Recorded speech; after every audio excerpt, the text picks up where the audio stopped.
আজকে আমি আপনাদেরকে জানাবো সূরা ফাতিহা পাঠ করে রসুনে ফু দিলে কি হয়। আমি আবারও বলছি, সূরা ফাতিহা পাঠ করে রসুনে ফু দিলে কি হয়। খুবই দামি এবং গুরুত্বপূর্ণ আমল, আপনি শিখে রাখুন, আপনার কাজে লাগবে। তাই বিস্তারিত জানার জন্য, আমলটি শিখে রাখার জন্য ভিডিওটি শেষ পর্যন্ত দেখার অনুরোধ থাকবে। তো প্রিয় ভাই বোনেরা, এই আমলটা আপনি কখন করবেন, কিভাবে করবেন, কোন নিয়মে করবেন এবং এভাবে সূরা ফাতিহা পাঠ করে রসুনে ফু দিয়ে আপনি সেই রসুন কেমন করে ব্যবহার করবেন, আমি বিস্তারিতভাবে আপনাদেরকে বলে দিচ্ছি। অতি সহজে এবং অল্প সময়ের মধ্যে আপনি এই দামি গুরুত্বপূর্ণ আমলটি আপনি করতে পারবেন, আর আপনি এই আমলটি করে অনেক উপকৃত হতে পারবেন। তাই আলোচনা শেষ পর্যন্ত আপনি শুনতে থাকুন। তো প্রিয় ভাই বোনেরা, এই আমলটি আপনি কখন করবেন? আপনি ফজরের নামাজ জামাতের সাথে আদায় করে তারপরে এই আমলটি করা শুরু করবেন, বা অন্য সময় আপনি করতে পারেন, সমস্যা নেই। তবে ফজরের পর করলে ভালো হয়, তার কারণ সেই সময় মন ফ্রেশ থাকে। ফ্রেশ মনে আমল আল্লাহ রাব্বুল আলামিনের কাছে গ্রহণযোগ্যতা লাভ করে, তারপরে সে আমলে অনেক দ্রুত কাজ হয়। তাই আপনি ফজরের নামাজের পরে আপনি করতে পারেন, বা অন্য সময় আপনি করতে পারেন। তো আপনার কাছে কোন জিনিস রাখতে হবে? আপনার কাছে একেবারে ফ্রেশ কয়েকটি রসুন রাখতে হবে।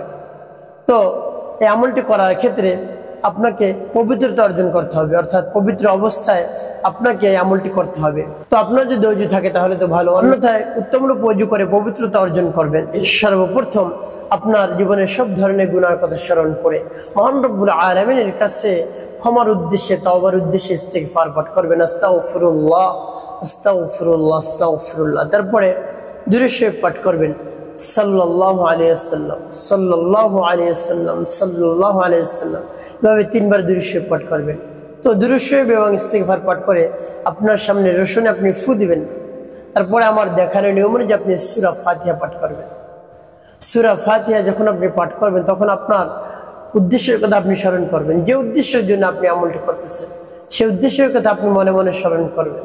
আপনি নিয়ত করবেন, মনে মনে আপনি আল্লাহ রাব্বুল আলামিনের কাছে দোয়া করবেন এবং অনেক উপকৃত হতে পারবেন। তো আমি আপনাদেরকে সহিশুদ্ধ করে সূরা ফাতিহা বলে দিচ্ছি, যেমন বিসমিল্লাহির রহমানির রহিম, আলহামদুলিল্লাহি রাব্বিল আলামিন, আর রহমানির রহিম, মালিকি ইয়াউমিদ্দিন, ইয়াকা না'বুদু ওয়া ইয়াকা নাস্তাঈন, ইহদিনাস সিরাতাল মুস্তাকিম, সিরাতাল লাযীনা আন'আমতা আলাইহিম গায়রিল মাগদুবি আলাইহিম ওয়ালাদ-দাল্লিন।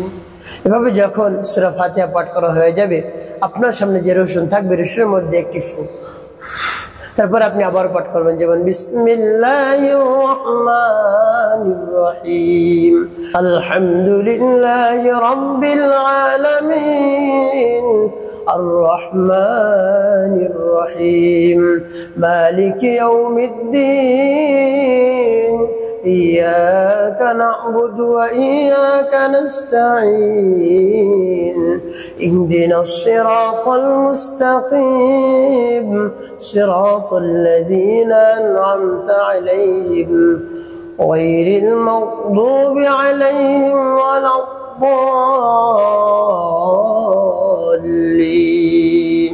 এভাবে সূরা ফাতিহা যখন পাঠ করা হয়ে যাবে, আপনার সামনে রসুনে আপনি আবার একটু ফু দিবেন।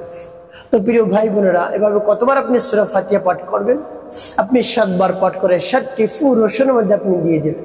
তারপর আপনার যখন এভাবে সূরা ফাতিহা 7 বার পরে 7টি ফু দেওয়া হয়ে যাবে, সর্বশেষ 3 বার আপনি মুহাম্মাদে দুরূদ ইব্রাহিম পাঠ করবেন, যেমন আল্লাহুম্মা সাল্লি আলা মুহাম্মাদি ওয়া আলা আলি মুহাম্মাদ কামা সাল্লাইতা আলা ইব্রাহিম ওয়া আলা আলি ইব্রাহিম ইন্নাকা হামিদুম মাজিদ, اللهم بارك على محمد وعلى ال محمد كما باركت على ابراهيم وعلى ال ابراهيم انك حميد مجيد।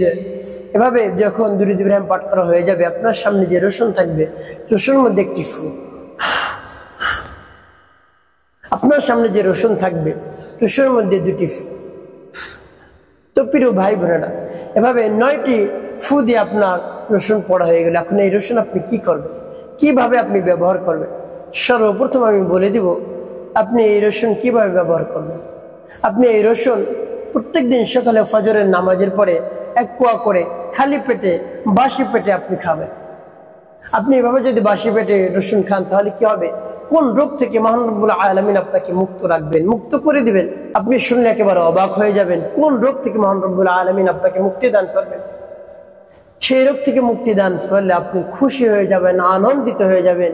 তার কারণ সেই রোগটা থাকলে পেরেশানির মধ্যে থাকতে হয়, হতাশার মধ্যে থাকতে হয়, দুশ্চিন্তার মধ্যে থাকতে হয়। সেই রোগটি হলো শারীরিক দুর্বলতা। আপনার যৌন দুর্বলতা রয়েছে, আপনার শরীরের মধ্যে কোনো ধরনের শক্তি পাচ্ছেন না।